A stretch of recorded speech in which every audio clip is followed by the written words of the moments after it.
Hello and welcome back. Today we are going to be doing another book review, this time of Extreme Ownership by Jocko, Willink, and Leif, Babin. For this book, we listened to the audiobook rather than reading the actual book. I rather enjoy the tenor of these guys' voices, so I think I would recommend the audiobook in a general sense. And secondly, I did want to comment briefly on the ratings. We are scoring on a system where we are trying to have a standard distribution, which would make a 5 the most common score, so 5.17 is by no means a low score, although it's probably slightly low in terms of, on average, of books that we actually end up finishing, because we won't finish a book that's kind of in the 3 or 4 range very often. Now, for this book, this is a little bit of an interesting book to try and summarize, because I think it walks this weird line between being a war stories book and being a self-help / leadership book.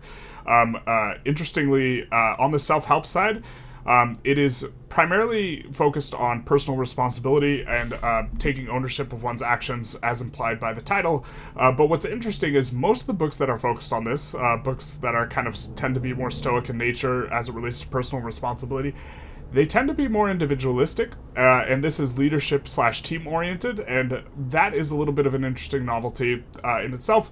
But I think one of the reasons why I said that it is a war stories book masquerading as a self-help book is, generally speaking, the structure of every single chapter is something like this. 2/3 of the time are spent on a war anecdote that is kind of detailing something that happened, for the most part, in the Battle of Ramadi, which these two men were involved in. They're both Navy SEALs. And then another third is spent talking about an application to business, which gives an anecdote from their time as consultants in the field of business, rather than the field of battle, as it were. And I think that the anecdotes are supposed to, and in my opinion successfully, kind of highlight a leadership idea or a personal ownership idea, this type of thing. But I think the anecdotes are far too long to just be purely informative, and they are instead meant to be interesting / entertaining as well on top of this, because 2 anecdotes per chapter is really not very information dense. They don't lean on any sorts of studies or anything like this. It's just the anecdotal evidence. And this isn't to say I think that a lot of their opinions are wrong. I actually think there's a lot of value in their opinions, but it's going to be a lot more time gets spent relaying ideas than is necessary to relay those ideas purely. And so, in some sense, what you're getting is a bit of a war stories book that is kind of talking a lot about the Battle of Ramadi / how Navy SEALs operate, rather than kind of giving you something that's supposed to be instructive or actionable yourself. Now, with that said, still stuff in there that is actionable yourself. It's just it takes a little while longer to get through it, because we are listening to a very adjective-filled, let's say, description of what happened in the battle. Now, we'll kind of run through the chapters / sections in a little bit of a brief clip here, but part 1, Winning the War Within, is kind of talking a little bit more about the individualistic side and how you should look at things rather than being like the team-oriented sides. Chapter 1 is Extreme Ownership. I think that the anecdote he talks about is a blue-on-blue situation where their combat unit accidentally fired a friendly, this type of thing, and when he was going to get chewed out by the upper management, rather than denying or shifting blame, he took responsibility himself, and he uses this to kind of illustrate a broader picture of how you should approach these sorts of things. Even though he could have blamed someone else, and it would have been somewhat reasonable, he didn't. And I think that this is maybe the thing to be talking about most in terms of the ideas, but this idea is something that's not unfamiliar to me, so I'm not sure to what extent I'm relaying their ideas versus ones I just think that were their ideas because I'm misremembering. But the idea is something like this to me. If you take ownership for something or personal responsibility that could have been blamed on someone else, sometimes you are misdescribing the world, right? Sometimes the most appropriate person to blame is not someone other than yourself. But by taking personal responsibility, I think in a lot of cases, you put yourself in the best position to actually execute on the battlefield, if you're taking their framing, and achieve the best outcomes, because taking personal responsibility tends to give you more agency in your ability to get involved and achieve outcomes. And to kind of illustrate, the title of their second chapter is No Bad Teams, Only Bad Leaders. If you're thinking about it from this kind of perspective, someone underneath you who is kind of executing your plan does something wrong and messes up. If you just blame them, that kind of is a thought terminating sort of scenario. You've blamed them, you're done, and this sort of thing. But if you instead take responsibility and you say, you know what, this guy messed up, but that's my fault, then suddenly, in terms of what you're focused on and the questions you ask yourself, the outcome becomes a little bit different, because you're not just brushing it aside. You're saying, well, okay, what could I have done differently specifically? Could I have given them more information? Could I have given them more tools? Could I have given them an understanding of what was important? And these are something that are kind of trickled down, going to be focused on in the later chapters, but if you are focused and oriented in this way, rather than just like, they messed up, it was on them, this is terrible for me, it leads you to a position where you are better suited to execute, even if it might not describe reality as well.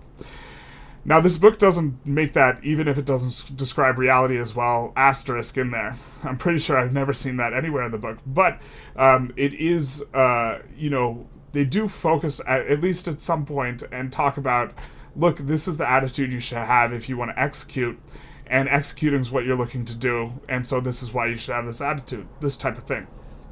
Chapter 3 is called Belief, and Chapter 4 is called Check the Ego. Believe, if I recall correctly, is you have to believe in what you're doing, and if you can't figure out why you're doing it, you should seek information. And similarly, you have to make other people believe in what you're doing. And this communication of information that leads to this belief is something that is important. Check the Ego. I think they talk about how there was an incident between two different teams of different branches of the military where information was not relayed properly, and if they had instead just kind of checked the ego and played nice with the other people rather than having an air of arrogance and elitism, they would have been able to communicate the information better, which leads to better outcomes. So it's this question of, are you going to appear a certain way, or are you going to try and achieve better outcomes? And obviously, outcome-oriented. And so that's kind of winning the war within. The second section is called Laws of Combat. They talk about, the first chapter is Cover and Move, which is about providing support apparatuses to different teams and this sort of thing, working together. In a military sense, how you cover and move is one person gives cover, another person goes ahead, then that person ahead gives cover, and then one person goes ahead. And in this way, you can make forward progress while still providing support. They do talk about, military execution of that.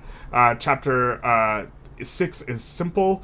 I think they discuss an instance where a plan was just way too complicated, and they had to make it so that it was much more simple in order to be able to execute it properly. And this is kind of where the system stuff starts to play in a little bit, which is, you should be able to very clearly, if you can make a plan simple, or you can make what you're supposed to do simple, you can better communicate it to, the people beneath you, which means that there will be fewer errors that are committed. And so as an aspect of leadership, if you're taking responsibility for what other people do, you have to be able to relay information. It's easier to relay information if that information is simple. So what you have to do is you have to take things that are complicated and simplify them.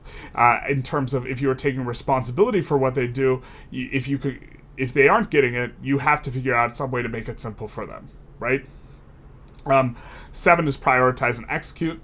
They talk about a sort of entry gone bad. I think someone breaks their leg in terms of the military anecdote, and overwhelmed by all this information. It's all very, very dangerous. A lot of stuff's going on when you're, in the middle of a battle, and what you have to do is prioritize and execute, and so you have to figure out what's the most important thing. Okay, we do that. What's the most important thing? Okay, we do that. And so you can't freeze up under pressure, and instead you have this principle where if there's too much going on, what's the most important thing? And then, okay, we do that. What's the most important thing? Okay, we do that. Which is a good sort of principle if you're ever like overwhelmed to kind of implement or think about. And then chapter 8 is decentralized command, which is that you are going to have to trust the people underneath you to execute. You're going to have to give them the tools by which they can execute, and this sort of thing. I can't remember the anecdote for that one. But okay. Part 3 is called Sustaining Victory. Chapter 9 is titled Plan. He talks about how the essence of plan... He actually... The anecdote here was a little bit interesting, which was that...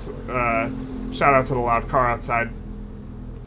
They gave a PowerPoint presentation, and they talked about how the higher-ups really, really like PowerPoint presentations that have a ton of information in them. And then he kind of pivoted and went the other direction and gave semi-contradictory information with what he had said earlier, but then he goes on to say, but that's not really what the important information or how PowerPoint should be done. What it should be done is to communicate as clearly and efficiently as possible what needs to be done, and in this sense, it's kind of keeping it in line with the principle of being simple.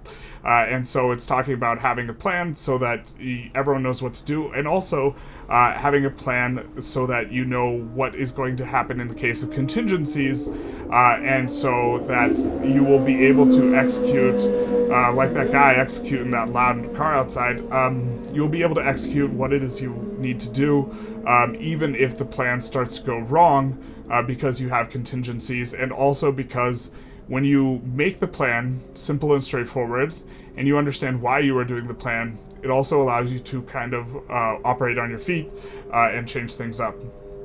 Chapter 10 is leading up and down the chain of command. I also thought this chapter was pretty interesting, where you're thinking of leadership, normally you're thinking of leadership top down. But in this, he also discusses that you also have to lead bottom up, and so he discussed a time where the higher ups were kind of breathing down their neck, asking for certain types of information, and giving reminders that they didn't think were important. And so what Jocko took this to mean, I think it was Jocko, it was Jocko, is that they're just actually not getting the information they need to be able to provide me with the support that would allow me to succeed as best as possible. And so what I need to take responsibility for is informing them in much greater detail what exactly is going on, and also invite them down to the base, which is normally not something you want because you don't want the higher ups kind of up your ass, but inviting them down the base so they can see what's going on. And so with that better understanding of what's going on, they can do their leadership job better as well. And I thought that this was an interesting chapter because it's sort of flipping the script, and it added a little bit of novelty. And so I thought that in particular this chapter was a little bit more interesting. In particular, maybe the last quarter of the book was kind of, I was leaning towards rating this book kind of low until the last quarter, and I think the last quarter pulled it out a little bit. Chapter 11 is Decisiveness Amid Uncertainty. Detailed, the anecdote was a very stressful situation where I won't spoil it because I guess maybe it's somewhat spoiling. But the idea is they had to make a decision with limited information that was very, very important. And so he kind of talks a little bit about, you have to be aggressive, but not reckless. And to be fair, this kind of leads into the next chapter, which is Discipline Equals Freedom, which I think is kind of the thesis of his first book, if I recall correctly, or at least Jocko's first book. But when you hear something that is giving a sort of truism with a qualification, like you have to be aggressive without being reckless, this is reminiscent of, first of all, it's reminiscent of Nicomachean Ethics and Aristotle and this type of thing, which is that there's a characteristic where there's one end of the spectrum and there's another end of the spectrum, and being on either ends of the spectrum is bad, right? Being passive is bad, and being reckless is bad, and somewhere in between there's this sweet spot. One of the problems with these things in terms of being prescriptive and relaying information and giving strategies to others is that when you are telling someone to be aggressive but not reckless, and not passive, you are really not providing them with a specific thing. It's a very vague sort of thing, so it's really not an injunction that is very information dense. And the final chapter is filled with a whole lot of these, and I don't know if those are necessarily like helpful, but they did kind of get me hyped up a little bit. So I guess to some extent it was motivational, and so in that sense it was useful. But stuff like that tends to not be very information helpful, in my opinion. It's not necessarily wrong, it's just not informative, but discipline equals freedom, kind of a good example of this is that, or the idea is that by being more disciplined, you actually get more freedom, which is counterintuitive because you are forcing yourself to execute in particular ways. But one of the examples Jocko gives is if you wake up earlier, then you have more time to do stuff. I'm not sure that example is that great an example, because if you sleep in 8 hours, it doesn't matter which block of 8 hours you sleep in, you're still going to have 16 other hours. But another example that is somewhat similar to that is if you keep a well-organized space, organizing your space actually doesn't take that long, and you don't suffer any of the penalties from having a really messy place or space. I have a messy room, so I'm not doing well in this regard. And the idea would be, in that sense, it requires discipline to be well organized, but overall, it frees up time relative to being messy.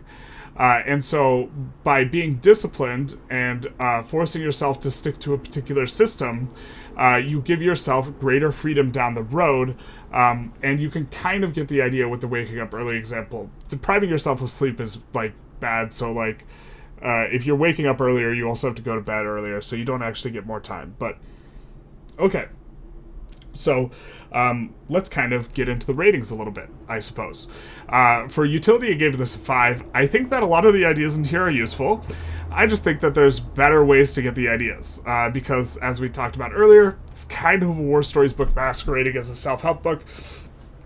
So while I really value the ideas, there are other books that I would read maybe ahead of this, trying to highlight specific types of ideas. So if the idea of systems and having certain things in place interested you, then I think the Checklist Manifesto, for example, or Ray Dalio's Principles would be better or more efficient ways of exploring those ideas, where Principles, the central idea is that what you should do is you should try and execute on something, figure out what works, and then adjust every little time, and then when you are doing that, you should form heuristics for how you should execute things, so that over time, through an iterative process, you form principles on how to execute things, and then you have really strong systems. Checklist Manifesto specifically talks about how having structured ways of doing things, which, to be fair, is a little bit in the vein of discipline, can lead to much better outcomes, and it talks quite a bit about... I have a review of it. If you want to check that out, you could kind of look that up. I don't want to talk too long about Checklist Manifesto. But that's an example of something if you wanted to be more systems-oriented. And then if you wanted to be more into the personal responsibility aspect that kind of this book is espousing, I would generally recommend Stoicism. What I think this book, kind of the niche it fills maybe, is generally personal responsibility is not paired with leadership. That's kind of an unusual pairing. And so I think that this book is a little bit novel in that regard, but overall I didn't score it high on a utility because I felt that it's not very information dense, and utility is like on a per page basis, how useful is this going to be? And I think a lot of it is kind of just telling war stories. Which, to be honest, I found interesting, but it's generally not a topic that super interests me. For novelty, I give it a 4. I think that you can find this information pretty readily, or these types of ideas. Nothing in there stood out incredibly as something that would be difficult to find in another spot, except for maybe leading up the chain of command and taking responsibility for the leadership of your higher-ups in terms of the same type of analysis you do on, okay, what could I do better, that leads or comes from your extreme ownership of the situation. The same type of analysis, well, what can I do better when a subordinate messes up? Thinking to yourself that when a higher up is messing up leads to kind of this framing, and I thought that was pretty interesting specifically. And so, but other than that, the novelty is not really kicking too hard. So we gave it a 4. For entertainment, I gave it 7. The war stuff's not really my shtick, but I did enjoy it, and I thought it was interesting to some extent. I liked both of their guys' voices in terms of listening to the audiobook, but something that kind of brings us on to style. I feel very confident these guys didn't have ghostwriters because I really hate their way that they use adjectives.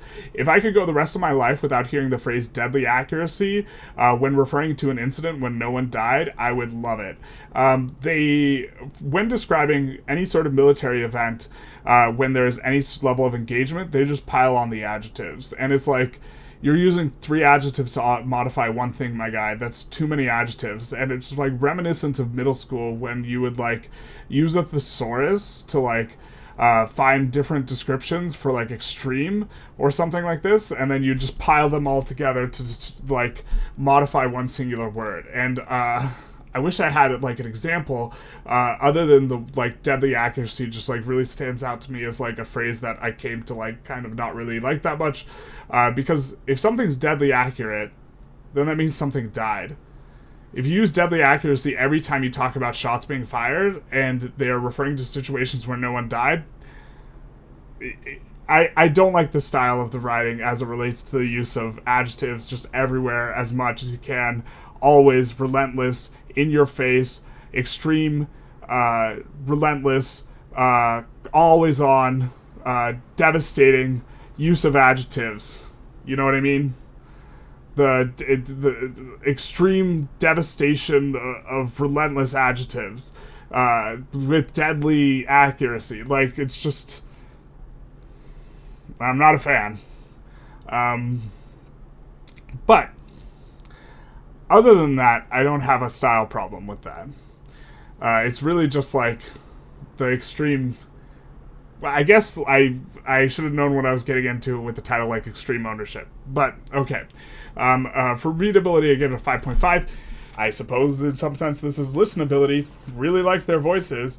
And so I liked that it was the 2 dudes reading it rather than just some other author. And so I did give it a slightly above average on the readability. I also don't think it was that hard to access or to draw connections in terms of what they're trying to say. And then for interest, I gave it a 6. How battles are conducted and this type of thing is not what the average person is engaging with on a day-to-day, and so hearing about that, I didn't score it high on novelty, because novelty is also a function of how important is it for you to know this, and what would it be bad if you didn't know this. But this is type of information I don't hear about that often, and so it was interesting to hear about that and that sort of thing. And so that kind of gives us an overall score of a 5.17. A little bit low on terms of books we finished, but like it was fine enough. We might re-listen to it working out in the gym, this type of thing.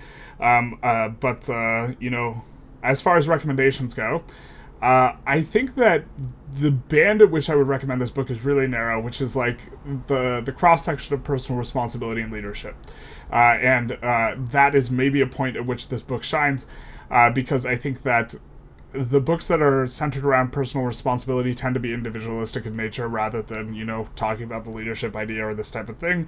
And I think that some of the ideas on leadership... Yeah, so I think that was pretty interesting.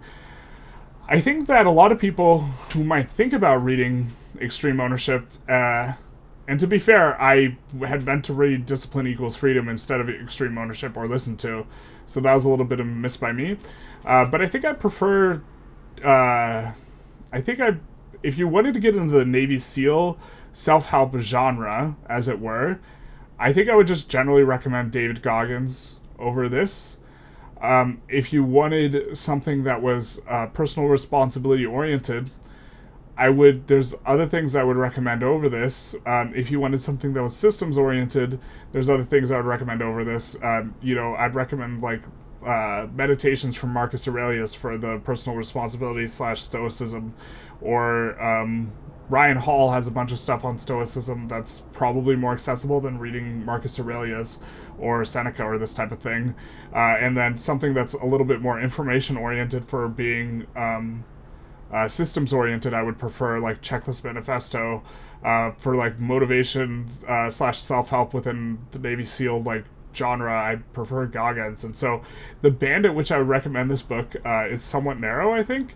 But I do think that this book has a place. I thought it was interesting. We'll see if I read it again or listen. It's interesting because, like,